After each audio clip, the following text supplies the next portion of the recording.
오늘 사랑하는 우리 성도님들을 위하여 주님이 주신 말씀은 구약성경 이사야 43장 1절부터 13절입니다. 이사야 43장 1절부터 13절까지입니다.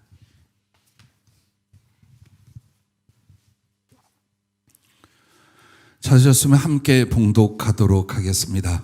야곱아, 너를 창조하신 여호와께서 지금 말씀하시느니라. 이스라엘아, 너를 지으시니가 말씀하시느니라.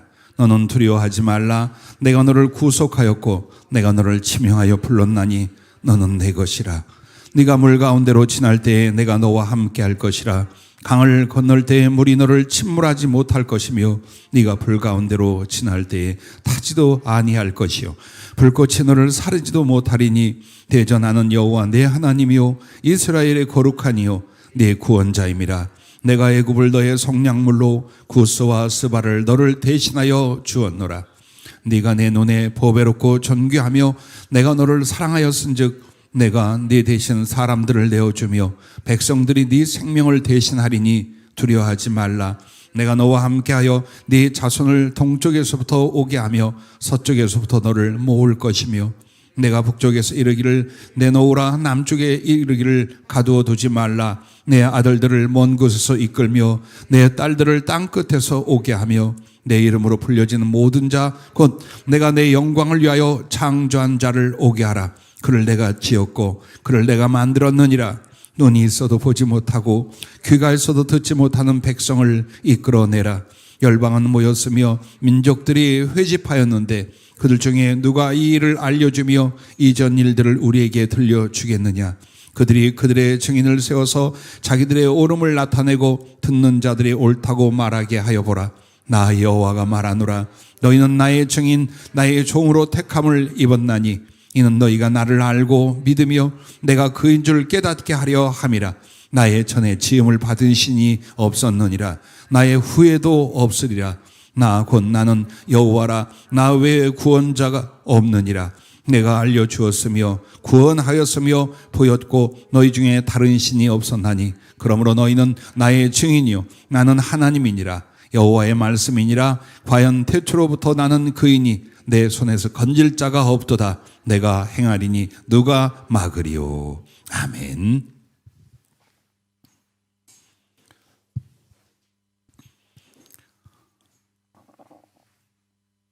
태어나 지금까지 꽤 많은 시련과 어려움의 시간들을 산 것 같습니다. 그리고 우리의 선배나 부모님의 시대에도 전쟁이나 환란이 많았습니다. 근데 요즘처럼 이 코로나19가 우리나라 안에서 전 세계에 그렇게 많은 고통과 위험과 어려움을 끼치는 바로 이런 환란은 없었습니다. 그래서 사람들이 위축되고 건강과 생명을 잃기도 하고 경제력은 바닥에 떨어지고 모든 위기와 궁핍과 고난이 사실 이 나라와 전 세계에 몰아닥쳐 있습니다. 그러나 주님이 오늘 말씀을 준비하며 기도할 때에 이것 하나를 보여주셔요. 자, 아담과 하와를 주님이 만들고 에덴 동산을 설치하셔서 그들을 거기에 두었을 때 이 지구 전체가 에덴 동산이었느냐? 아니었답니다. 에덴 동산은 지구에 지금 예루살렘, 팔레스타인, 아프리카 북부 지역, 아라비 지역으로 한 구역이었습니다. 지구가 에덴 동산이었다고 생각하는 가끔 사람들도 있었습니다만 그렇지 않습니다. 근데 그 지역은 산림이라든지 자연이라든지 모든 것으로 최고의 풍성하고 아름다운 곳이었습니다. 하지만 아담과 하와가 범죄하여 그 에덴 동산에서 쫓겨났을 때 거기는 어땠어요? 굉장히 척박하고 궁핍하고 위험한 곳들이었습니다. 자, 지금도 이 지구의 삶은 마찬가지랍니다. 그러면 아무리 궁핍하고 위험하고 어려운 지구상의 환경과 처지가 와도 에덴 동산이 있답니다. 그게 바로 여러분의 주님, 여러분의 하나님 예수 그리스도 안에 있는 것을 말한답니다. 육신적으로나 경제적으로나 영혼의 존재에 있어서 그리스도 안에 있는 사람들에게는 위험이 위험일 수 없고 그리고 공격이 공격일 수가 없습니다.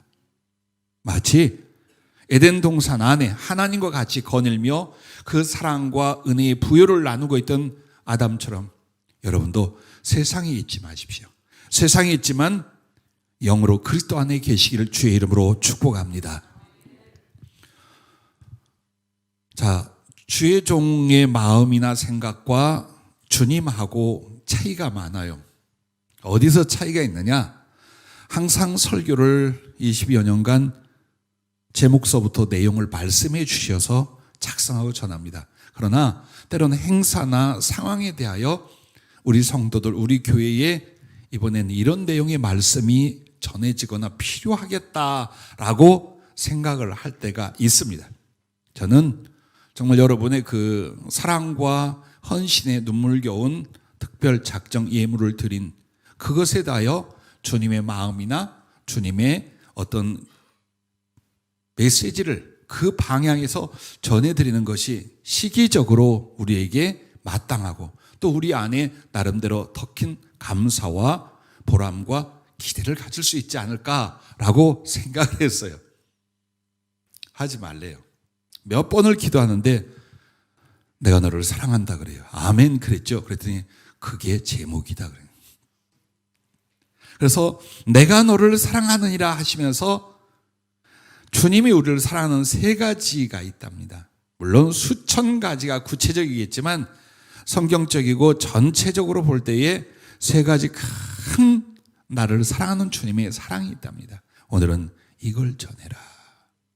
몇 번 기도하는데도 강하게 이걸 전해라 라고 말씀을 주셨어요. 자, 다시 한번 우리가 살았던 삶과 봤던 은혜 속에 주님이, 하나님이 나를 어떻게 사랑하셨는지 그 사랑의 시작과 깊이로 오늘 빠질 수 있기를 주의 이름으로 축복합니다. 할렐루야. 자, 그 첫째가 사랑하사 창조하셨다라는 것입니다. 오늘 이사야 43장 1절 상반절에 보면 이렇게 말씀을 시작합니다. 야곱아 너를 창조하신 여호와께서 지금 말씀하시느니라. 이스라엘아 너를 지으신 이가 말씀하시느니라. 그렇습니다. 오늘 우리에게 말씀하는 분은 우리를 창조하고 지신 하나님이십니다. 내가 존재케 되는 무에서 이렇게 존재케 될 수 있는 하나님의 창조와 지으심, 이 배경이 뭐냐 이 말이에요. 이 과정이 어떠했느냐 이 말이에요. 그것은 바로 너무나 사랑하시고 너무나 기뻐하사 바로 이것인 것입니다. 자, 성령이 우리에게 느낄 수 있도록 성경 안에 어떤 내용들을 적용을 해 주셨어요. 하나님이 우리를 지으시고 창조하신 것이 어떤 사랑이었는가를 그 첫째가 나를 아담처럼 지으셨다라고 했어요. 아담처럼. 즉 아담은 인류의 시조요 우리의 조상으로 옛날에 이렇게 살았고 이렇게 성경에 기록이 되었어가 아니라는 거예요. 그를 창조하시고 지으셨던 그 마음, 그 본질, 그 거룩한 행위와 바램과 목적이 오늘 너도 똑같다라는 거예요. 즉 아담과 또 다른 나에 대한 주님의 설정이 아니라는 거예요. 그 아담을 어떻게 기뻐했고 어떻게 지으셨고 어떤 모습으로 어떻게 존재케 했는가가 오늘 여러분 한 사람 한 사람에 대한 주님의 사랑의 창조인 줄로 확신하시길 바랍니다. 주님을 찬양할 수 있기를 바랍니다. 자, 아담은요 어떻게 지어졌냐? 창세기 1장 27절에 보면 하나님이 자기 형상 곧 하나님의 형상대로 사람을 창조하시되 남자와 여자를 창조하시고, 즉 아담은 하나님의 형상대로 지어진 거예요. 그러면 하나님의 형상이라는 게 뭘까요? 그분의 인격성에 대하여, 속성에 대하여, 그분의 모든 것들에 대하여 어때요? 닮은 꼴, 한마디로 아버지에게 친자식처럼 그렇게 하나님이 여러분과 나를 아담처럼 지으신 대로 믿으시길 바랍니다. 여러분은 다른 피조물들과 달라요. 이 우주 안에 존재하는 수없이 많은 피조물들하고 전혀 다른 것이 뭐냐? 그들은 섬기기 위하여, 누리기 위하여 하나님이 만들게 하셨지만 우리는 바로 하나님의 형상을 그대로 빼닮게 창조하신 줄로 믿으시길 바랍니다. 자, 그리고 이 아담을 만들 때에 창세기 2장 7절에 보면 여호와 하나님이 땅의 흙으로 사람을 지으시고 여러분의 바디, 이 몸을 말하는 거예요. 그리고 생기를 그 코에 불어 넣으시니 사람이 생령이 된지라, 살아있는 영혼이 된지라, 이렇게 말씀을 합니다. 그러면 여러분, 코에 생기를 넣었다는 건 코는 호흡과 생명에 대한 상징이기도 하고 실제로 한 인간이 뇌로 직결하는 통로, 외부에서 뇌로 직결하는 통로가 코입니다. 이 코 쪽으로 올라가면 뇌가 바로 나오는데 사람의 영혼은 뇌를 거점으로 하여 인간의 몸 안에 거할 수 있습니다. 한마디로 그 코를 통하여 인간의 신체, 그것도 신체를 다스린 머리가 되는 부분에 하나님은 생기를 넣었다는 거예요. 그럼 이 생기가 에스겔서나 다른 데는 무엇으로 나옵니까? 하나님의 영, 하나님의 생명인 하나님의 영에 대한 표현이에요. 즉 여러분은 흙으로 오물딱 조물딱 만들고 뇌의 신경적 기능으로 움직이는 이런 동물이 아니라는 거예요. 바로 하나님의 영, 하나님의 속, 하나님의 본질, 이것을 여러분에게 넣어서 아담을 만들듯이 오늘날도 여러분은 그렇게 한 사람 한 사람을 하나님의 치밀하고 완전한 계획과 능력과 사랑 속에 지으셨다는 걸 잊지 마시길 바랍니다. 그런데 이제 불만을 가서, 그런데 왜 이 모양 이 꼴로 삽니까? 그건 하나님이 지으신 게 아니라 이후 여러분의 삶이에요. 그럼에도 하나님은 이 모양 이 꼴로 산 것 같으나 얼마나 많은 은혜와 사랑을 베풀어 줬는지 아는 이는 알 줄로 믿습니다. 자, 그리고 무엇보다도 아담을 지으셨을 때 하나님은 왜 지으셨을까요? 심심해서? 당신의 솜씨와 능력을 뽐내려고? 아니에요. 딱 하나 이유가 있어요. 사랑의 대상으로 지으셨어요. 즉 우리를 하나님이 대량으로 인류를 만들어 놓고 어떻게 하나 보자, 반은 치고 반은 살리고, 이런 식의 계획과 섭리가 아니에요. 아담 하나를 사랑의 대상으로 지으신 것처럼 내가 왜 이 시간에 살고 있는가? 나는 왜 이 모습과 이런 존재로 하나님 앞에 있는가? 사랑의 대상이에요. 그러므로 우리는 하나님을 수없이 많은 자가 홀로 하나님을 바라보지만 하나님은 여러분에게 어때요? 한 사람 한 사람에게 100%의 하나님과 그 사랑으로 여러분을 만나고 사랑하고 있는 줄로 믿으시길 바랍니다. 창세기 2장 23절 24절 말씀에 보면은 아담이 하와를 만났어요. 하나님이 돕는 배필로 그의 옆구리 갈비뼈를 뽑아서 지으셨다고 성경에 말하잖아요. 이 아담이 하와를 만나 사랑이 바로 시작이 됐어요. 근데 그 사랑의 감정, 사랑의 의지가 어떻게 표현이 되냐? 아담이 이르되 이는 내 뼈 중에 뼈요 살 중에 살이라. 자, 이보다 더 큰 사랑과 연합에 대한 표현이 있을 수 있을까요? 이것을 남자에게 취하였으 즉 여자라 부르리라 하니라. 이러므로 남자가 부모를 떠나 그의 아내와 합하여 둘이 한 몸을 이룰지로다. 자, 이 말은 에베소서에 바울이 뭐라고 합니까? 그리스도와 교회의 비밀이라고 말합니다. 사랑의 비밀이야. 즉 교회의 한 구성원이 나하고 주님의 관계가 아담과 하와의 사랑의 관계의 대상으로서의 사랑이라는 거예요. 그래서 여러분은 이 세상에 지어졌을 때에 흙으로 몸은 만들고 영은 하나님이 여러분에게 넣어주시고 이렇게 말하는 것은 원리예요. 그러나 영적인 본질은 뭐냐? 예수 그리스도의 갈빗대를 뽑아서 그 사랑의 대상으로 여러분을 아담에게 하와처럼 주님의 신부, 주님의 사랑의 대상으로 창조하신 것을 믿으시기 바랍니다. 할렐루야. 그걸 일러주는 거예요. 그래서 주님은 심장이 찢어져 남은 모든 피를 쏟아내셨잖아요. 그것이 아담이 갈빗대를 뽑아낸 것과 같은 거예요. 주님의 터트린 심장의 피로써 나를 사랑으로 살렸고 사랑의 대상으로 거듭나게 했잖아요. 그래서 여러분과 나는 이런 말을 하는 거예요. 나는 예수님의 갈빗대로 만들어진 그분의 신부, 그분의 사랑의 대상이야. 이것이 사실입니다. 이것이 주님의 마음입니다. 여러분의 존재 이유라는 것을 잊지 마시기를 바랍니다. 자, 그래서 여러분이 아담을 생각할 때 그 사람이 잘못해서 우리가 이런 죄인으로 살지가 아니에요.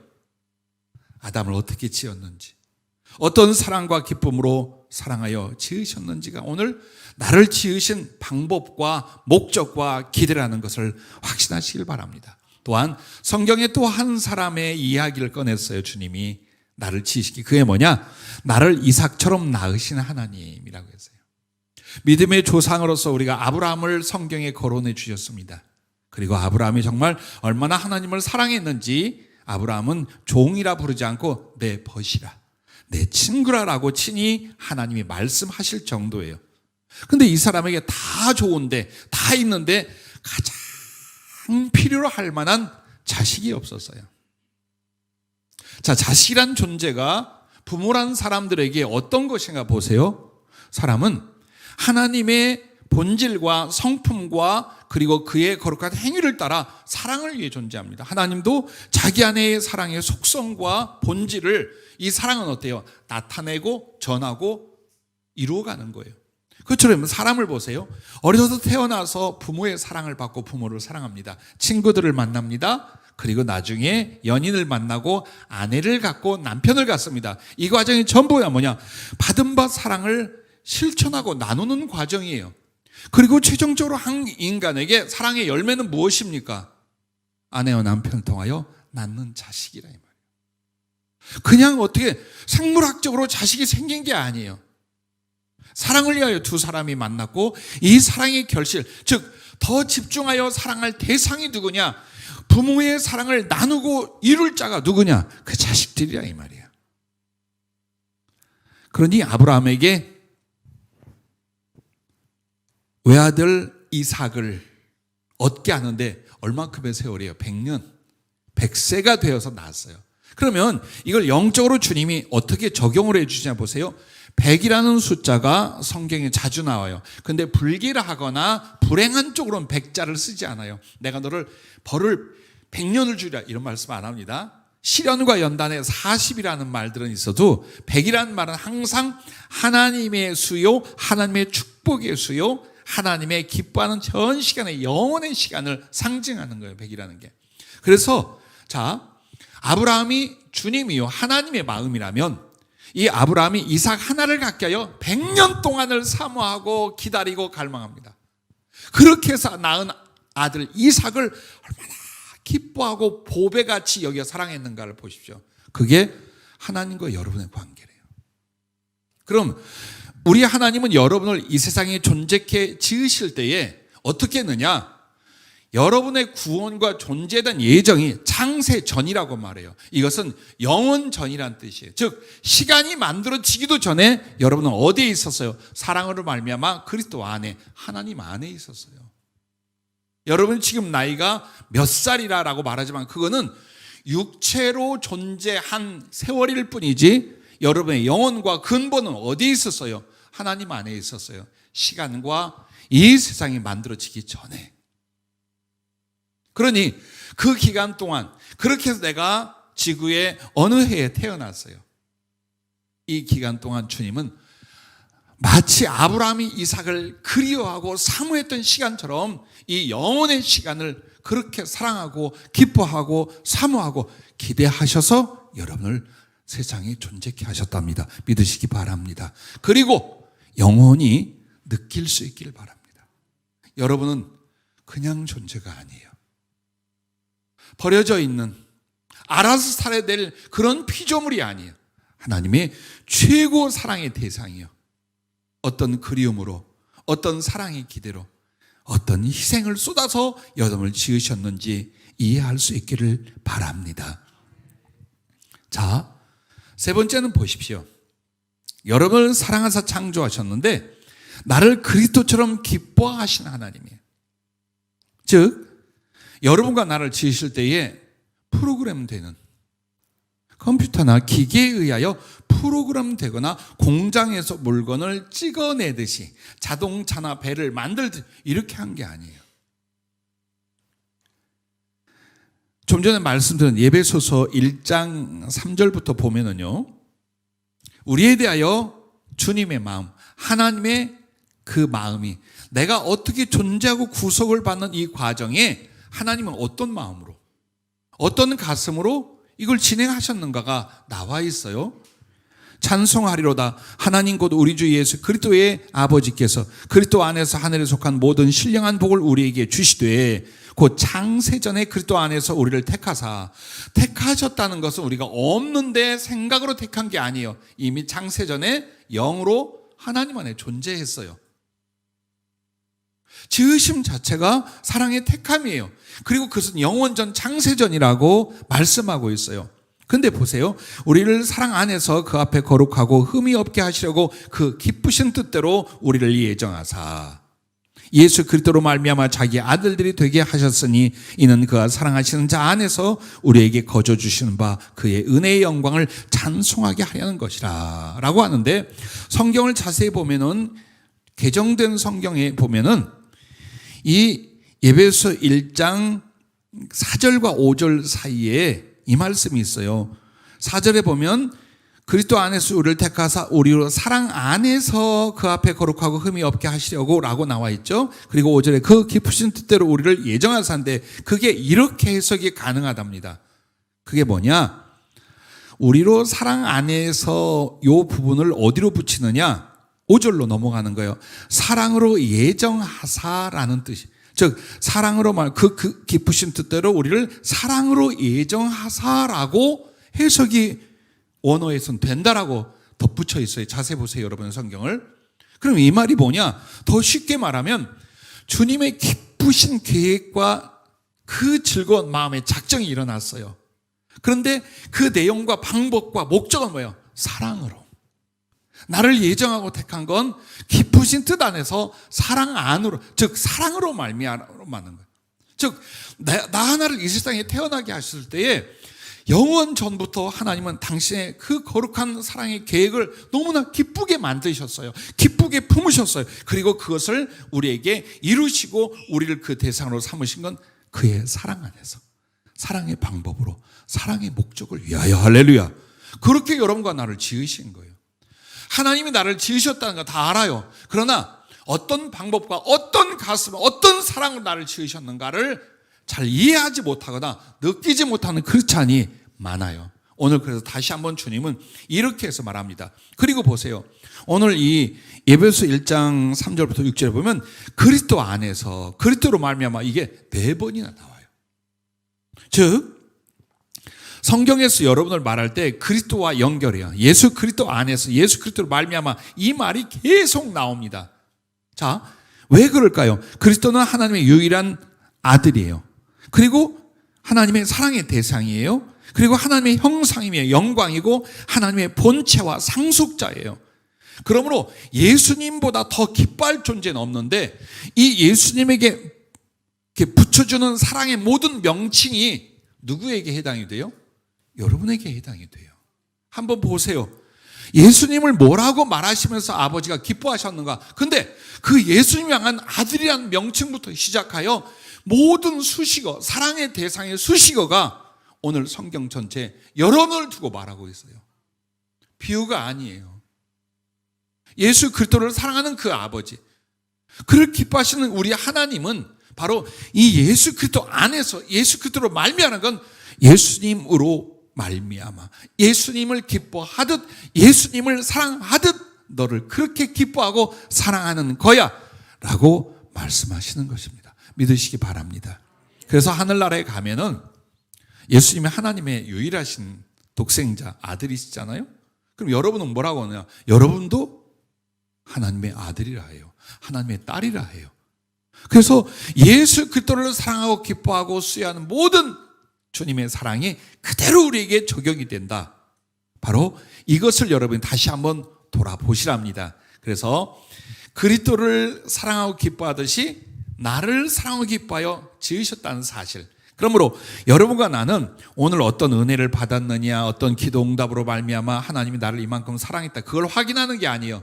존재 자체에서 나란한 인간이 전혀 없는 가운데 이렇게 존재한 이 창조에서부터 여러분 뭘 알아야 돼요? 하나님이 무엇보다도 사랑하셔서 나를 잊게 하셨구나. 이 뿌리, 이 근본을 확신할 수 있기를 주의 이름으로 축복합니다. 자, 두 번째 하나님이 여러분과 나를 사랑하는 그 사랑은 사랑하사 구속하심, 바로 이 부분입니다. 이사야 43장 1절 하반절부터 4절까지 보면 이렇게 말씀을 합니다. 너는 두려워하지 말라. 내가 너를 구속하였고 내가 너를 지명하여 불렀나니 너는 내 것이라 라고 말합니다. 여러분 보세요. 하나님의 사랑이 나에게 일용할 양식을 주었어요. 나의 질병을 고쳐주었어요. 기도했더니 없는 아들이 생겼어요. 사업이 잘 됐어요. 예, 은혜예요. 감사할 일이에요. 그러나 무엇보다도 여러분과 내가 누구냐예요. 내게 다가오신 주님의 사랑에 가장 중심이 뭐였느냐예요. 죄 가운데서, 저주 가운데서, 지옥에서 여러분을 구원해 주신 거예요. 그것도 깡그리 당신의 모든 전체를 내가 당할 것에 전부 다 값으로 지불하고 희생하시면서 나를 세웠어요. 그리고 당신 자신 대신으로 나를 하나님 앞에 세웠어요. 거기에서 여러분이 사랑을 못 느낀다면 여러분은 어떤 은혜를, 어떤 기적이 일어나도 하나님의 사랑의 본질을 몰라요. 그렇기에 여러분도 주님을 진짜 사랑할 수 없는, 눈이 있어도 보지 못하고 심장이 있어 뛰지 않는 그런 존재로 형식적 신앙생활을 할 수밖에 없는 겁니다. 그러면 주님이 보실 때 여러분과 나는 누구냐? 낳자마자 죽은 자식이랍니다. 자, 주님 입장에서 수천억만 년 영원 전부터 나를 품었어요. 사랑의 계획과 거룩한 섭리로. 그리고 그렇게 그리워하며 함께 사랑할 그 날들을 마음에 두신 채 우리가 이 땅에 존재하게 딱 했어요. 근데 태어난데 난 누구로 태어났느냐? 원지에 전이 별의별 말을 다 합니다만 그냥 한마디로 말하면 여러분은 낳자마자 죽은 자식이에요. 밥 먹고 육체의 호흡과 생명은 있는 것 같지만 여러분은 하나님과 단절된 채로, 죄인으로, 희망이 없는 존재로 태어났어요. 그 모습은 그렇게 그리워가 사랑해서 낳지만 이 자식은 죽었다 이 말이에요. 그러나 이 죽은 자식을 포기하지 않고 우리 하나님 어떻게 하신가요? 자신과 바꾸어서 살려버리는 거예요. 자신의 모든 걸 희생하고 자신의 모든 걸 다 바쳐서 나 하나를 살려낸, 그게 여러분에게 임한 구원이요 구속이라는 사실을 잊지 마시길 바랍니다. 그래서 낳자마자 죽은 자식, 나는 어때요? 나는 죄를 품고 행하며 악해지는 나 자신이. 자, 살고 있는 것 같지만 마귀에게 넘겨져 있는 나예요. 그리고 산다는 것은 고통과 슬픔뿐이고 죽음의 나예요. 그리고 나란 존재가 나를 지으시고 사랑하는 하나님을 어떻게 하느냐? 하나님을 능욕하는 자예요. 그래서 하나님의 원수가 되어 있는 우리들 자신, 결국 영원히 지옥 형벌 받을 나라 이 말이에요. 그리고 절대 스스로 구원할 수 없는 나, 이 모습이 나의 실존이에요. 여러분은 바로 이렇게 낳자마자 죽은 자식이었어요. 그래서 하나님 자신이 예수 그리스도의 이름으로 나의 모든 저주를 대신 치르고 담당해 주신 것입니다. 이 구속에 대하여 주님이 벌거벗겨진 채 십자가에 달린 예수 그리스도를 다시 한번 보여주시면서, 왜 많은 죽음의 방법이 있었지만 주님이 십자가에 달려 우리를 위해서 구속의 대가로 치러주신 그 십자가 희생은요, 한번 보세요. 그게 뭐냐?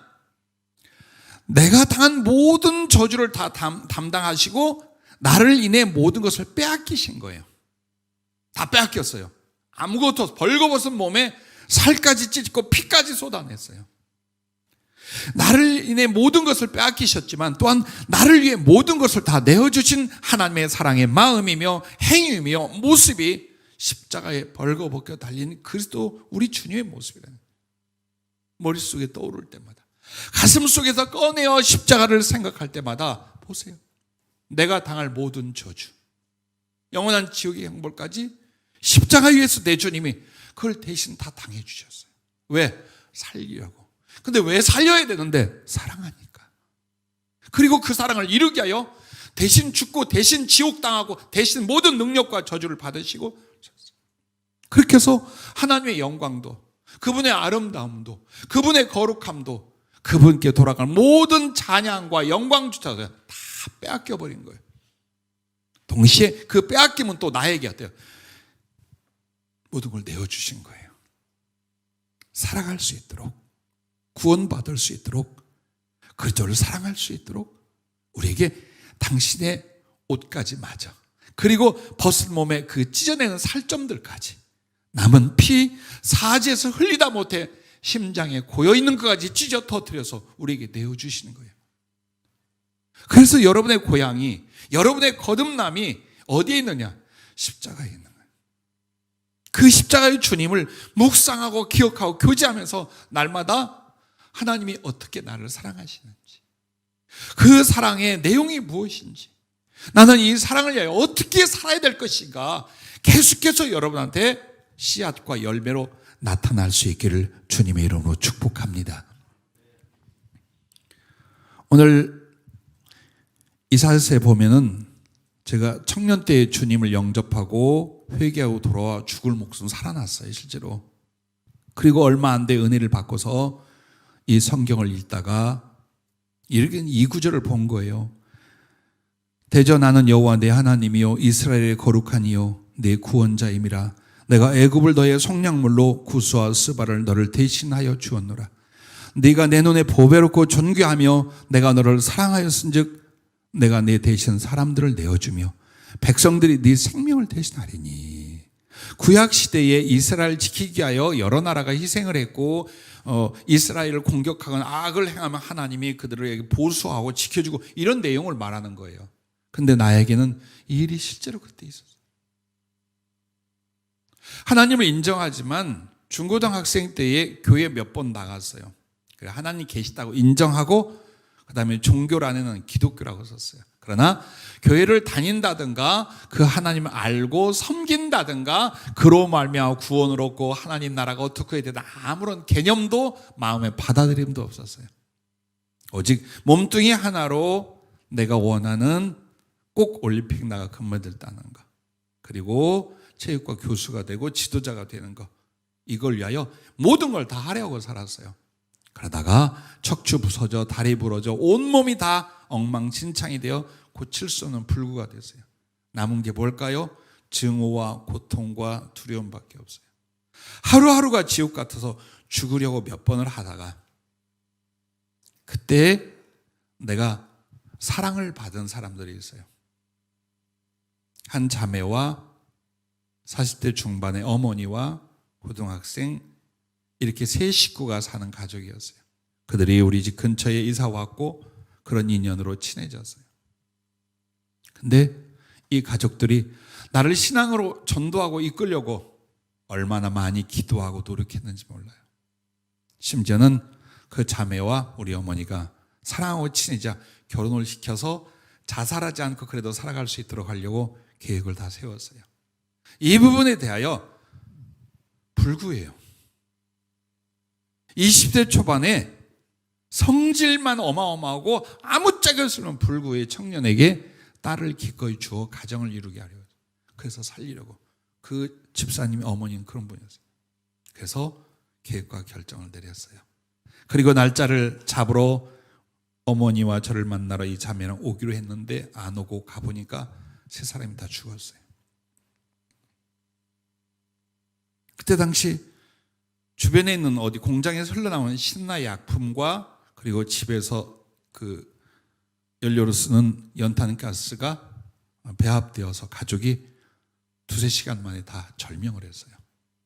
그리고 우리 집에 오는 날은 화장해서 청평댐에 가서 뿌린 날이었어요.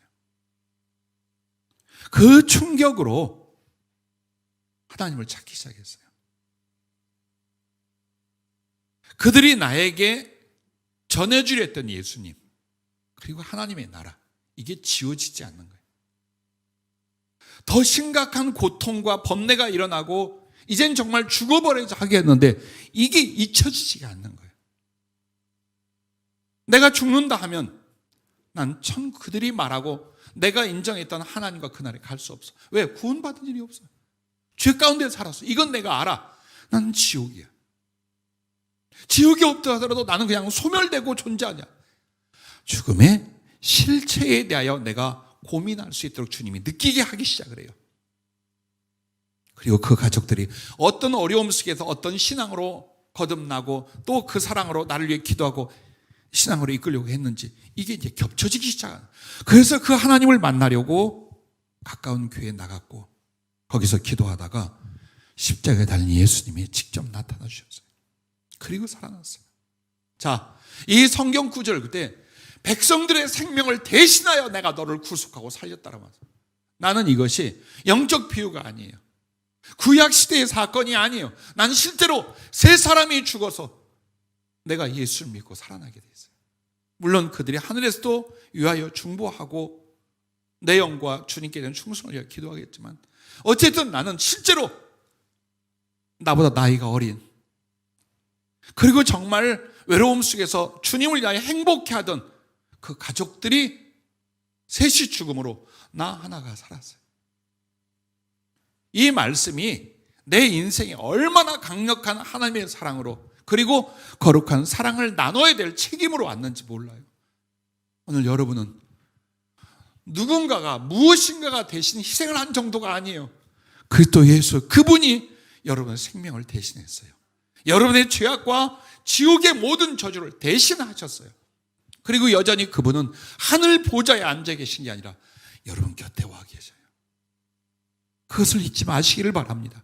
내게 임한 이 구원, 이 믿음으로 말미암아 살아가는데 삶은 초라해, 생활은 어려워. 그게 문제가 아니에요. 나는 하나님의 사랑으로 지음받고 나 참아서 죽었는데 우리 주 예수 그리스도로 말미암아 당신과 나를 바꾸어서 나를 살려놓았으니 얼만큼 나를 기대하고 사랑하실까? 그걸 잊지 마세요.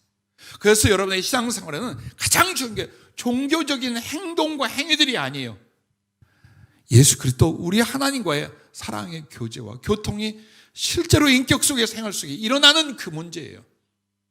그러므로 그 사랑으로 내가 이기고 그 사랑으로 살아나고 그 사랑으로 그리스도를 위한 사랑의 헌신과 죽음도 기꺼이 감당하고 바로 여러분은 그 깊이로 들어갈 수 있기를 바랍니다. 그러나 보십시오. 여러분과 나를 구속하셨어요. 그러나 그 구속은 한 번으로 끝나는 게 아니에요. 즉 어느 한때의 시간으로 여러분은 다 여기서 여기로 넘어간 게 아니에요. 여러분의 구원은 주의 부르심으로 사는 동안 내내예요. 죽는 날까지 이 구원에 대하여 우리 주님이 어떻게 합니까? 지키시고 성숙하게 하고 보호하시고 채우시고 회개케 하고 그렇게 해서 구원을 이루어가는 거예요. 구원의 약속과 씨는 여러분에게 이미 와 있어요. 그러나 구원의 완성은 어디까지 가는 거예요? 죽는 그날까지 죄 많은 나, 삐뚤어지기 잘하는 나, 비겁한 나, 주님보다 세상을 더 사랑하는 나, 얼마든지 죽어 버려질 상황 속에 있는 나를 어떻게 나갑니까? 주님이 지켜주시고 도와주시고 치유하시고 회복하시고 모든 걸 계속 보는 거예요. 십자가 위에서 그 사건은 매일매일 나에게 죄를 씻고 보호하고 양육하고 먹이고 입히고 치유하는 이 과정들이 여러분이 몰라도 계속 지금 진행이 되고 있는 거예요. 나는 차를 탈 때마다 사고가 안 나는 것은 기적에 해당이 된다고 생각을 해요. 한번 차들 달려가는 그 우중에 한번 있어 보세요. 어떤가? 잘 가. 매일 일상이야. 우리의 삶 속의 일상들은 항상 위기와 위험에 영적으로나 그리고 상황과 환경적으로 절대로 이렇게 평안하게 살아갈 수 있는 곳이 아니에요. 그런데 이런 삶의 진행은 누가? 주 예수께서 구원의 완성과 그 결승점을 향하여 날마다 씻어야 하고 보호해야 되고 먹여야 되고 함께 해줘야 되고 자빠지고 넘어지면 가 일으켜줘야 하고 이 과정을 통해 천국까지 구원을 이뤄가는 줄로 믿으시기를 바랍니다. 그래서 여러분은 이거 한번 따라해 보실래요? 언짢은 내용이요. 나는 사울이며 압살롬이었고 가론 유다였다. 그들 이야기는 나의 인격과 삶의 모습들이에요.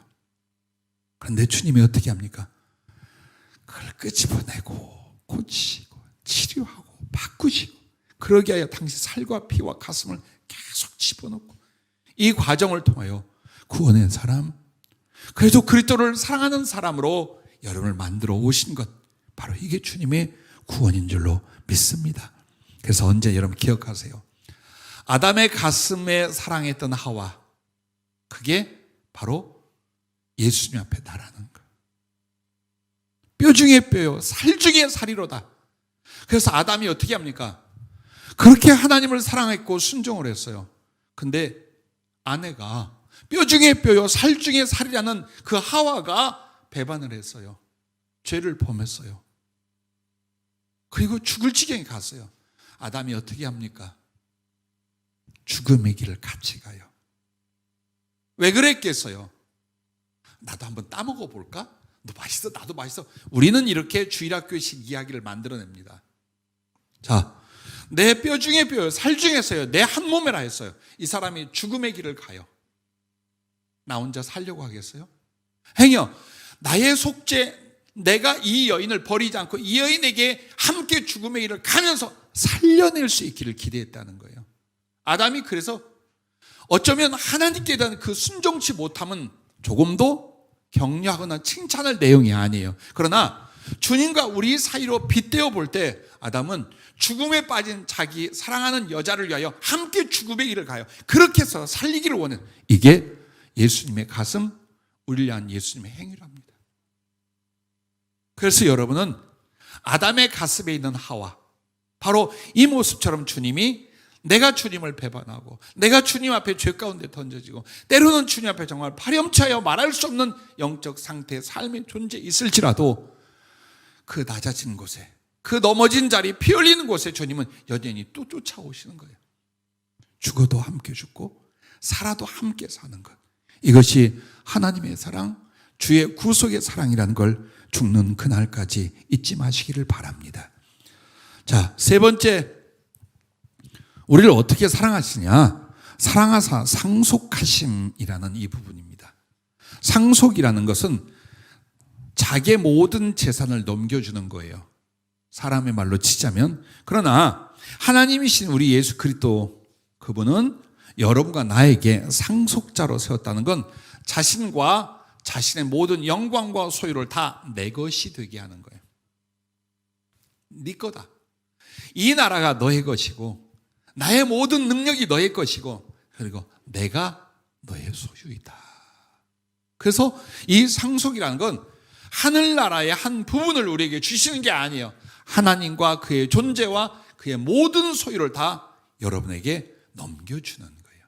왜? 그의 사랑이야. 내림으로 가는 그 사랑처럼 하나님도 자기 안에 두시지 않는 거예요. 자기의 그 거룩한 소유를 다 우리에게 주심으로써 사랑의 열매와 완성을 이루시는 거예요. 그래 여러분은 오늘 좀 힘들고 어렵고 사업이나 물질로 좀 힘들어도 자부심을 갖고 믿음의 긍지를 가지세요.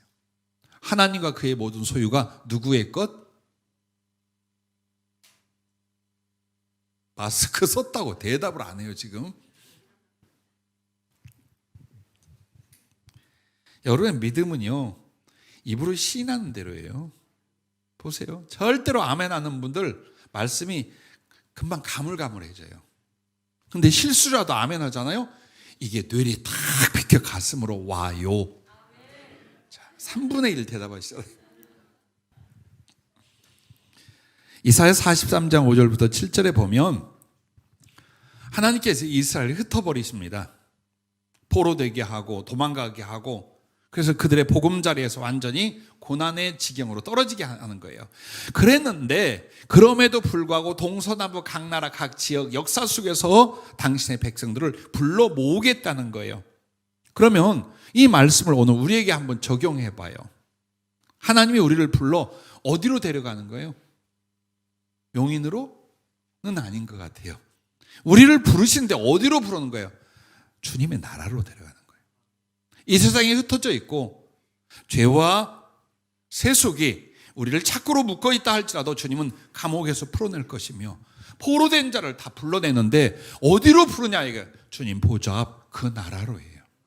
즉 한마디로 결국에는 하나님 나라와 그 모든 것들이 다 우리를 위하여 준비되어 있고 우리는 그것을 소유 상속하게 하여 주님이 부르시고 인도해내는 줄로 믿으시길 바랍니다. 그래서 첫째는 이걸 생각하세요.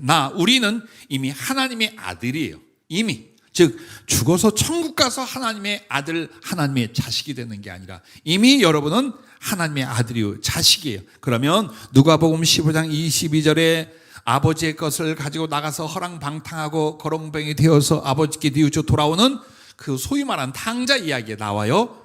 그런데 나가 있는 동안은 마음으로는 아버지와 자식이지만 삶의 실존과 아버지의 것을 소유하고 누리는 데 있어서는 아무 상관이 없게 된 거예요. 우리가 예수님 밖에 있을 때처럼. 그러나 그 아들이 돌아옵니다. 돌아와서 나는 아버지의 아들이라 내가 여김 받으려고 안 합니다. 나를 그냥 종 중에 하나로 여겨 주시옵소서 하는데 아버지가 어떻게 합니까? 아버지는 종들에게 제일 좋은 옷을 내어다가 입히고 손에 가락지를 끼우고 발에 신을 신기라 라고 말했어요. 자, 이게 지금 여러분에게 주어진 거예요. 하늘에서 주어지는 게 아니라 세상에 있다가 죄 가운데 있다가 하나님의 은혜의 부름을 받고 이제 회개하고 믿음으로 돌아왔잖아요. 그럼 여러분도 그 아버지가 거렁뱅이 자식에게 세 가지를 줍니다. 금가락지를 끼워주고 새 옷을 입혀주고 좋은 신을 신겨줘요. 이게 우리에게 지금 하나님의 아들이요 자식으로서 일어난 인증 마크예요. 그럼 보십시오. 금가락지는 뭐냐? 믿음 안에 말씀과 성령을 주사 그 자녀와 상속자로 인치심이에요. 그 상징을 지금 말하는 거예요. 손에 가락지는 아버지의 권세예요. 근데 이걸 빼서 누구에게 주냐? 아들한테 주는 거예요. 그게 너는 구원받았다. 너는 내 자녀다. 너는 내 상속자라는 어때요? 약속이고 인침인 거예요. 그게 금가락지로 이미 여러분은 주님 앞에 받았잖아요. 믿음 안에서. 응? 이미 하나님의 금가락지, 당신의 모든 권세와 소유를 나에게 주시는 장남, 맏아들로서의 그걸 받았어요. 믿으시기 바랍니다. 누리시기 바랍니다. 느끼시기를 바랍니다. 자, 그렇게 하고 옷은 뭐냐? 거렁뱅이로 해서 옷이나 제대로 입고 가렸겠어요. 근데 가장 좋은 옷을 내어다가 입혔어. 이거는 거듭난 하나님의 자녀 신분을 가르쳐 말하는 거예요. 즉, 내가 외적으로나 인생 속에서 사람들의 보기엔 별거 아닌 것 같아. 그러나 나는 어떤 존재냐? 하나님의 자녀로서 거듭난 신분. 성령으로 다시 내왔다는 게 뭘까요?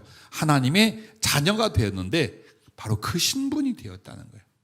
그래서 우리는 세상에서 이렇다 저렇다 옷을 많이 입었지만 실제로 여러분 그리스도로 옷 입고 하나님의 친자녀된 거룩한 옷을 입은 줄로 믿습니다. 자, 신발이 나옵니다.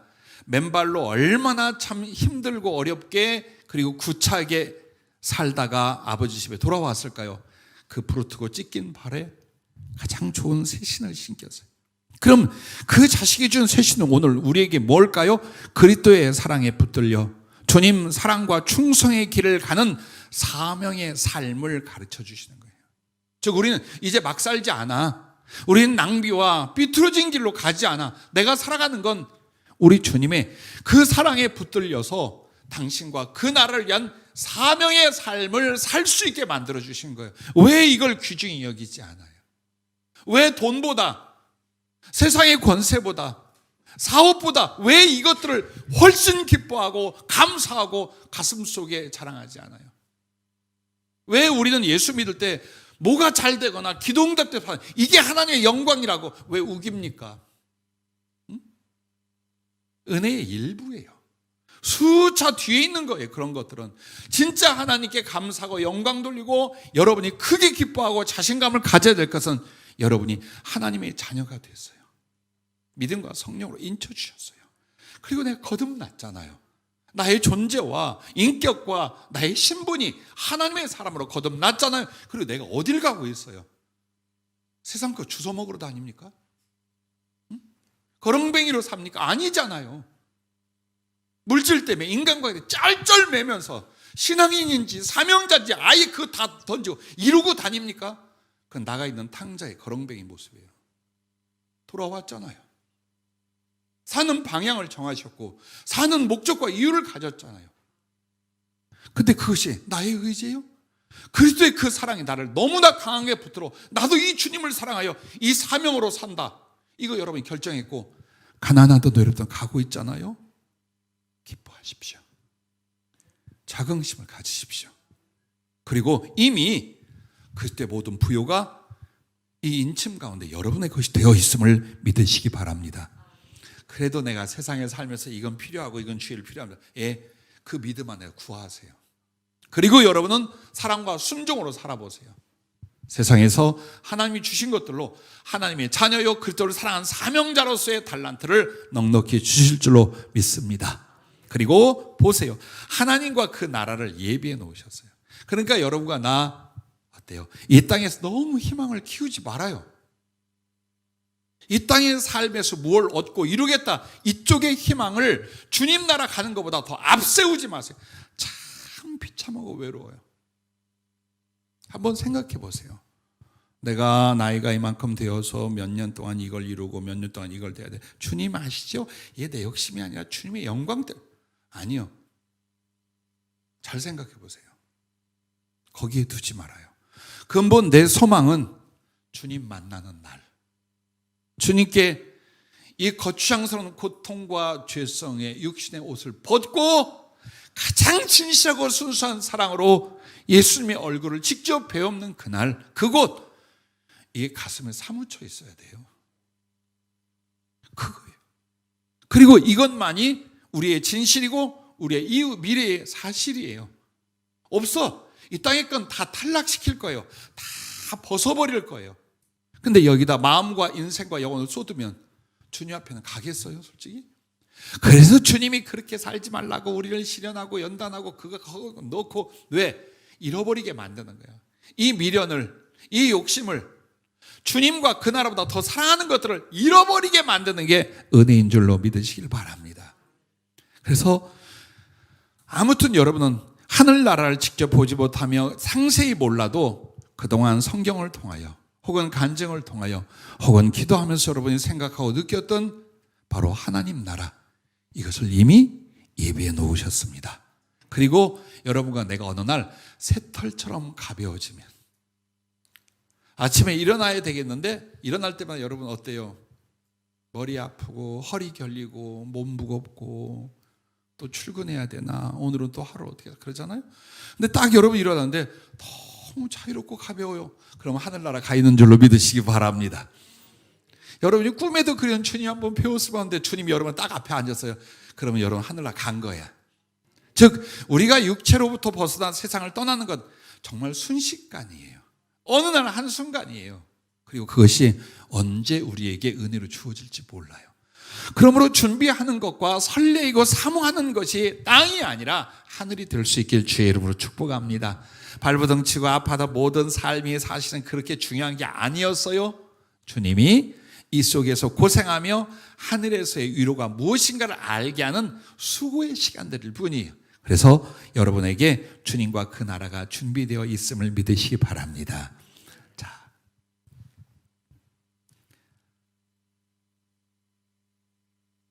여러분과 내가 자위하는 게 아니에요. 한번 보세요. 하늘나라가 있어요. 그리고 거기에 주님이 이제 우리를 부르고 계시잖아요. 그럼 주 안에 있는 여러분은 늙는 겁니까? 우리 20대 청년들도 있잖아요. 늙는 거고 상관없는 줄로 알잖아요. 성장이 멈췄니? 지금 늙어가고 있는 거예요. 축하합니다. 예를 들어 피부가 더 이렇게 어린아이처럼 밝아지고 키도 크고 여러 성장하고 있으면 여러분은 지금 자라나는 과정이에요. 신체적으로. 근데 더 이상 성장이 없어. 속이지 마. 늙고 있는 거예요. 즉 폐허가 되어가는 과정이에요. 왜 늙고 폐허가 되느냐? 이거 벗어야 되기 때문이에요. 그러나 여러분이 나이를 먹고 세월을 가는 늙음이 아니에요. 늙음이 아니라 여러분은 그만큼 주님과 그 나라에 더 가까이 갔다는 것을 믿으시기 바랍니다. 자, 또 보세요. 내가 신앙생활하고 주님 섬김을 살면서 점점점 내가 소유했던 것, 사모했던 것 다 소멸되어 가는 거예요. 인생이 소멸이 아니에요.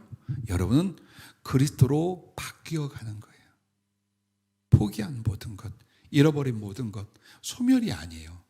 그 대가로 나는 주님을 닮아가고 주님으로 말미암아 바뀌어 가고 있잖아요.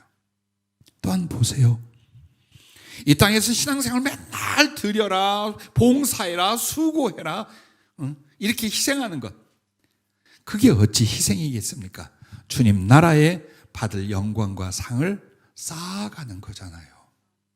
그래서 여러분에게 가장 큰 주님의 은혜 그리고 사랑의 결실은 여기가 아니에요. 준비되어 있는 주님과 그 나라인 줄로 믿으시길 바랍니다. 여러분에게 그 천국이 왜 금하고 모든 여러 가지 보석으로 지어진 걸로 계시록에 말하잖아요. 그러니까 어떻게 보면 옛날 2000년 전에 그렇게 말하면 와, 진짜 하늘나라 대단한 곳이 한데 지금 여러분들은 어때요? 그 돈이나 과학으로 그건 만들 수 있겠네? 응? 금으로 길 깔고 그리고 뭐 건축물들 각종 보석으로 쌓고 이럴 수 있어요. 그게 아니에요. 하늘나라에 정말 상상할 수 없는 최고의 것들로 우리를 위해 준비되었다라는 표현인데 보세요. 왜 그렇게 말했는지, 하늘나라가 금과 보석으로 만들어진 걸 왜 성경은 말하는지 그 가장 중요한 뜻들이 이거예요. 첫째가 가장 아름답고 영광스러운 곳이라는 거예요. 하늘나라는. 그래서 금과 보석으로 표현을 하는 거예요. 두 번째는 진실하여 영원하다라는 겁니다. 왜? 우리가 보배라고 말하는 보석이나 금은요, 왜 그게 가치가 있느냐? 이게 변질이 안 돼요. 얼마 지났더니 습기에 녹이 나고 이것이 썩고, 이건 절대로 보배, 보석에 들지를 못해요. 금이 바뀌지 않고 수천 년이 가도 보석이 수만 년이 가도 바뀌지 않아요. 이게 하나님 나라로 지어졌다라는 말은 바로 그 하나님 나라의 모든 좋은 것이 진실하고 영원하다는 걸 말하는 거예요. 세 번째는 측량할 수 없는 풍성과 부요에 대한 표현이에요. 하나님 나라에선 핍절함이 없어. 얻기 위하여 수고함이 없어요. 모든 것에서 넘치고 넘치는 풍성과 부요에 대한 상징이에요. 또 네 번째는 하나님의 속성과 영광을 나타내는 거예요. 그 금이 그리고 그 각종 보석들이 하나님의 거룩한 성품이나 속성들을 나타내는 거예요. 즉 하나님 나라는 엉뚱한 곳이 아니다. 하나님의 그 자연스럽고 완전한 속성과 성품이 우리에게 그대로 재현되고 누려지는 곳이다를 금과 보석으로 나타내는 거예요. 그 다음에 세상에서 하늘의 보화를 쌓은 자들에게 주신 상이라는 상징을 갖고 있는 거예요. 그래서 주님이 마태복음 6장 20절부터 뭐라고 말할까? 너희 보화를 하늘에 쌓으라라고 말해요. 이 말은 우리가 사는 동안에 하나님의 은혜의 기회가 뭐냐? 땅에서 하늘에 쌓아올린 선한 일들과 사랑과 주님을 기쁘시게 하는 것들은 전부 다 어디로 올라가느냐? 하늘에 내가 누리고 차지할 상급과 영광으로 올려보내는 거예요. 그래서 내가 만든 보화, 내가 수집한 이 보화를 하늘에 올려보내어 거기 가서 내가 영원한 하나님의 보화를 누린다라는 상징이 금과 보석으로 만들어진, 즉 하나님 나라는 그냥 만들어 놓은 거 네가 알아서 살아가 아니에요. 내가 지금 만들고 있는 거야. 하나님 나라에 나의 누릴 것들을 여러분 지금 만들어가고 계신 거예요. 그게 하늘에 사랑과 충성 등을 인하여 보화를 쌓아가는 거예요. 바로 이 나라가 여러분을 위하여 만반의 준비를 다 마치고 신부가 단장한 것처럼 여러분을 기다리고 있음을 믿으시기 바랍니다. 그게 주님의 사랑이에요. 그렇게 해주고 싶었어요. 우리 끝과 영혼을 당신과 당신의 모든 것으로 다 채워 누리게 해주고 싶은 거예요. 그래서 지었고, 그래서 구원했고, 오늘 우리에게 그 거룩한 영광과 사랑의 부요를 위하여 이 삶을 살게 하고 계신 걸 믿으시기 바랍니다. 자, 끝으로 그러면 여러분과 나는 어떻게 살아야 된다는 거예요. 이사야 43장 8절부터 13절에 보면 너희는 하나님의 증인, 나의 증인이라고 말합니다. 그렇습니다. 우리도 내 하나님을, 내 예수님을 사랑한다면 그분의 증인이 되는 거예요. 그럼 어떻게 증인이 되느냐? 첫째는 하나님을 존귀히 섬기는 사랑을 여러분이 증거하는 거예요. 아유, 예수 믿어도 저렇게 미쳐서 믿네. 그 말 들으세요. 나쁜 쪽으로 말고 너무 예수님을 존귀 섬기고 높이다 보니까 사람이 이해가 안 되는 거예요. 자기는 저렇게 어려우면서, 자기는 이렇게 욕먹으면서, 자기는 인생을 못 누리면 어떻게 예수님이라면, 하나님이라면 저렇게 받들고 섬기고 희생하려 할까? 그게 어때요? 하나님 앞에서, 그리고 세상 앞에서, 그리고 내 양심 앞에서 여러분 증인이 돼야 돼요. 제일 두려운 건 이 세상에서 누군 줄 알아요? 하나님이 아니에요. 잘 못 느끼니까. 내 양심이에요. 내 양심에 하나님 내게서 어떤 분이에요? 가장 존귀하신 분, 가장 사랑받으실 분, 가장 높임을 받으실, 나의 모든 참음과 희생을 통해서 우리 주 예수 그리스도가 존귀 여김을 받으신다면 난 내 목숨이라도 바칠 수 있고 어떤 능력과 궁핍이라도 감당할 수 있어. 이게 누구의 가슴이에요? 빌립보서 1장 20절에 나오는 바울의 가슴과 삶이었어요. 여러분과 나도 보세요. 자, 이 일로 인하여 손해가 될까? 이익이 될까? 이게 아니에요. 이 행위가, 이 희생이, 이 섬김이 우리 주님을 존귀케 할 수 있는가? 주님을 기쁘시게 할 수 있는가? 이 부분이에요. 그래서 내가 직접 주님을 사랑하고 섬기는 이게 뭐냐? 이게 바로 주님이 주신 사랑에 대하여 내가 주님을 사랑한다는 증인이며 증거가 되는 거예요. 두려워하지 마세요. 난 이번에도 참 많은 시간을 눈물로 감사하며 보냈어요. 우리가 작정하여 어떤 특별한 예물을 드리자라고 할 때는 사실 다들 어려운 때에 어려운 상황들, 나는 너무나 잘 알잖아요. 근데 어느 때보다 더 마음을 다하고 풍성하게 작정하고 드리더라고요. 그리고 그것을 받으신 주님이 오늘 고백시처럼 사람 하나하나마다 여러분의 마음이 그것을 드리게 어떻게 기도했고 어떤 가운데 했는가를 이렇게 환상으로 보여주고 말씀을 하는 거예요. 그 중에 네 사람의 대표적인 이야기만을 주님의 고백시로 이렇게 주님과 함께 만든 거예요. 자, 보세요. 만약 이 일이 남들이 보기에는 아이고 밥도 못 먹는 것이 그럴 수 있어요. 그러나 나는 이런 섬김을 통해 내가 주님을 얼마나 소중히 여기는지, 당신을 기쁘시게 하는지 그걸 나타냈어요. 그게 증인이요, 사랑의 증거라는 거예요. 내 인생에 있어서 나의 희생과 섬김이 크면 클수록 내 양심과 주님 앞에, 사람 앞에 내가 예수 그리스도를 존귀히 여기며 사랑한다는 더 큰 증거가 되는 줄로 믿으시기를 바랍니다. 자, 또한 여러분 보세요. 두 번째는 하나님 사랑의 증인이 되는 거예요. 그게 뭐냐? 하나님이 이렇게 사랑하시는 분이다, 이렇게 사랑을 베푸시는 분이다라는 걸 여러분 사람들 앞에 증인이 되는 거예요. 그냥 막 똑같이 살고 똑같이 힘들어하고 똑같이 인색하고 똑같이 어디려고 싸우고, 이건 하나님 사랑을 받은 사람들의 모습이 아니에요. 여러분과 나는 더 많이 소유하고 다른 사람을 밟고 디디어 나의 유익을 얻는 사람들이 아니에요. 이미 받은 바 주님 사랑을 퍼주고 나눠줌으로 말미암아 우리 하나님이 얼마나 사랑하는 분인지, 사랑이 많으신 분인지에 대한 여러분은 증인이 되는 거예요. 그게 사랑의 갚음이에요. 그게 예수면 그냥 하루를 살고 어쩌다 예배 드리고로 하지 말아요. 주님 앞에 직접적으로 당신을 사랑하고 섬기는 증거를 가졌으면 이제 그걸 가지고 어디로 가느냐? 사람에게 가는 거예요. 그래서 여러분들은 하나님께 받은 은혜와 복의 증인들이 될 수 있길 주님의 이름으로 축복합니다. 사람 섬기는 건요, 어떻게 되냐? 믿음의 행함이 있어야 돼요. 생각은 다 있어요. 해야 된다라는 거 다 알아요. 근데 믿음의 행함이 계속돼서 습관이 돼야 돼요. 그리고 이 습관은 여러분에게 사랑을 실천하는 성품을 만들어 주셔요. 그러니까 한마디로 영혼들을 사랑하는 사랑의 증거는 행위로만 끝나지 않아요. 그때 인격적 성품으로 만들어지고, 그 사람은 그 사랑에 있어서 어때요? 능력 있는 자가 되고, 그 사랑을 인하여 행복하고, 그 사랑을 인하여 그리스도를 높이고, 그 사랑을 인하여 자기의 돌아오는 모든 영광과 상급을 누리게 되는 줄로 믿으시길 바랍니다. 주님이 이야기를 하나 하셔요. 엘리야 때의 사르밧 과부, 정말 가난하고 마지막 한 끼 먹고 죽을 만한 상황이었잖아요. 근데 그가 엘리야 선지자를 섬기며 하나님의 말할 수 없는 축복을 받지요.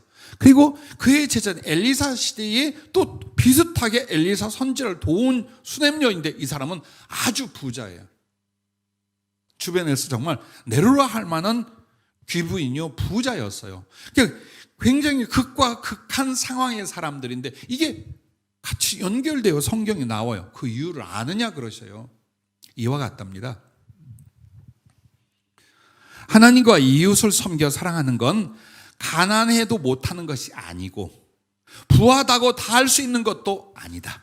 오직 진실한 믿음과 사랑의 사람들만이 감당하는 복이다라고 말씀해 주시는 거예요.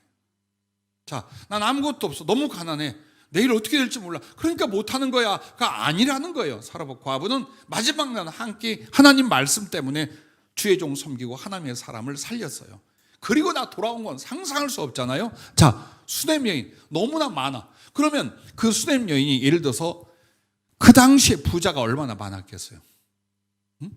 그 당시에 떵떵거리고 잘 사는 사람들이 얼마나 많았겠어요? 그들이 이 외롭고 나그네로 사역하고 있는 엘리사와 그 사환을 섬긴 사람이 없어요. 즉 부자라고 해서 다 주님과 사람을 사랑하고 섬길 수 있는 게 아니라는 거예요. 즉 믿음의 진실함과 그들에게 있어서 뭐가 하나님은 사랑의 진실함이 있는 그 사람들이 가난해도 부해도 얼마든지 하나님을 사랑하고 이웃들을 사랑할 수 있는데 그게 뭐예요? 하나님 앞에 최고의 복이라는 거예요. 즉 복은 받아서 누리고 쓰는 게 아니에요. 복은 내가 하나님 앞에 그릇으로 쓰임받는 거예요. 할렐루야. 바로 그렇다라고 주님 말씀해 주셨습니다. 마지막 세 번째가 복음의 증인이 되는 것입니다. 어제도 우리 청년들이 오래간만에 모여서 성경 공부와 영적 점검을 나눴어요. 근데 그 본문이 바로 이사야 6장 이사야 선지자가 사명으로 변화되고 세워지고 되는 과정을 성령이 주셨어요. 누가 사명자일까요?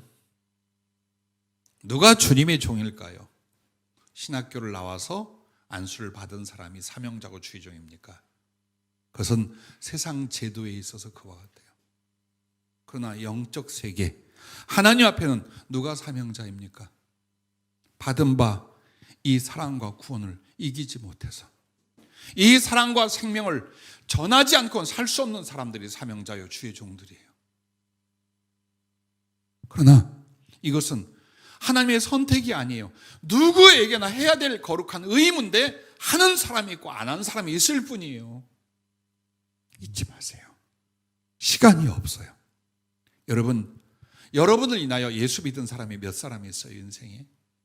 여러분 때문에 예수님을 영접하고 세례받은 사람은 몇 명 있어요? 여러분 때문에 주님을 사랑하게 된 사람은 얼마나 있어요? 여러분 때문에 예수 믿고 주의 종이 된 사람은 얼마나 있어요? 보세요. 무엇을 고민하고 살았어요? 무엇에 모든 걸 던지며 내 영혼과 청춘과 인생과 영혼을 그렇게 소비하며 살았어요? 주님이 바라건대 진정한 사랑이 증명되고 하늘에 쌓이는 건 바로 주님처럼 영혼을 살리는 일들이에요. 영혼을 살리는 사랑보다 더 큰 사랑은 없어요. 그리고 예수 그리스도를 증거하면서 복음 전하는 것보다 더 큰 증거는 없어요. 두려워하지 마세요. 이 부분에 인색하지 마세요. 왜 말만 듣고 행동으로 안 옮기려 합니까? 왜 설교만 듣고 여러분은 여러분의 삶의 의지와 결단을 갖지 않습니까? 여전히 우리는 비증인으로 남게 돼요. 그러면 나이와 상관없어요. 직분과 상관없어요. 경제력과 상관없어요. 여러분 정말 주님을 믿어 구원받았다면 그 생명과 사랑이 내 가슴을 뜨겁게 하고 있다면 여러분은 누구에게라도 이 주님의 살아계신 그 거룩한 구원의 생명과 그의 모든 것들을 전하고 나눈 복음의 증인이 될 수 있기를 주님의 이름으로 축복합니다.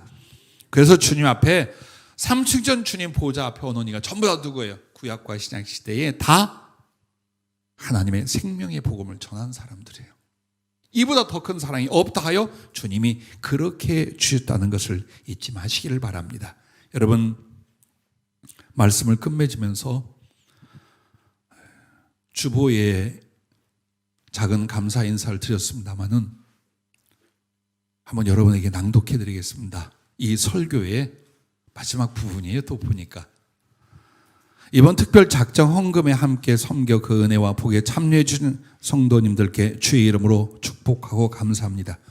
이 일을 인하여 누가 정말 주를 섬겨 사랑하려는지, 이 교회에 주님 맡겨주신 사역을 충성으로 감당하려는지 볼 수 있었습니다. 이번에 직접 드렸거나 작정하신 성도님들의 예물을 주께서 받으실 때 주님 앞에 강낭콩같이 희면수도 붉은색이 돋는 큰 콩을 형편 따라 드렸습니다. 어떤 이는 수십 알, 어떤 이는 몇 알, 어떤 이는 한 알. 근데 주님 말씀하시기를 이 콩 안에 물기가 있으면 심어 30배, 60배, 100배가 될 것이나 그 안에 물기가 없으면 말라 죽고 말 것이니라 라고 하셨습니다. 자, 그럼 그 물기가 뭐냐예요. 그 강낭콩은 우리의 순종 흰색과 붉은색 사랑을 나타내는 땀과 눈물과 피가 스며 있으면 이게 물기랍니다. 순종과 사랑을 위한 땀과 눈물과 피가 우리가 드린 예물 안에 스며 있으면 그 콩은 주님의 사역에 있어서나 우리 자신에게 갚으시는 하나님의 은혜에 있어서 30배, 60배, 100배를 이룰 것이라고 하셨습니다. 많고 적음이 아니라 힘에 지나도록 섬겨 그 안에 순종과 사랑을 위한 기도와 눈물, 기도의 눈물과 힘을 다해 섬긴 땀과 생명이라도 드리려는 사랑의 피가 함께 드려졌는지 그 중심과 수고를 보시는 것이라고 말씀해 주셨습니다. 어떤 이들은 자기에게 그 강낭콩이 있음에도 없다고 여겨 드리지 않았습니다. 주님 보여주시기를요. 과연 그들의 주머니와 자루에는 콩인 줄 알았어요. 근데 나중에 보니까 생명 있는 콩이 아니라 쓸모없는 모래와 자갈들로 변해 있었습니다. 이건 여러분 해석을 안 해드려도 무슨 말인지 알 거예요. 그리고 주님이 기도 중에 이 말씀을 직접 하셔요. 나의 사랑을 받고도 나를 사랑하지 않는다면 그는 나의 자녀가 아니다. 그는 내게 속해 있지 않기에 내 사랑을 알아도 그 사랑을 나누고 이룰 수 없는 것이다. 너도 네게 사랑과 은혜를 받은 자가 그 사랑을 배반하고 저버릴 때는 너의 사람으로 생각하지 말라. 그런 자가 결코 너의 동지나 형제가 되어 나의 길을 같이 갈 수 없느니라 라고 하셨습니다. 우리에 있어서 사랑을 받는 일이 너무 중요해요. 근데 그 사랑은 받음으로 소멸되고 끝나는 게 아니라 사랑을 이루는 거예요. 주님과 나, 그리고 주님과 우리, 그 아름다운 사랑이 여러분의 가슴과 삶 속에서 하늘까지 이어지기를 주의 이름으로 축복합니다.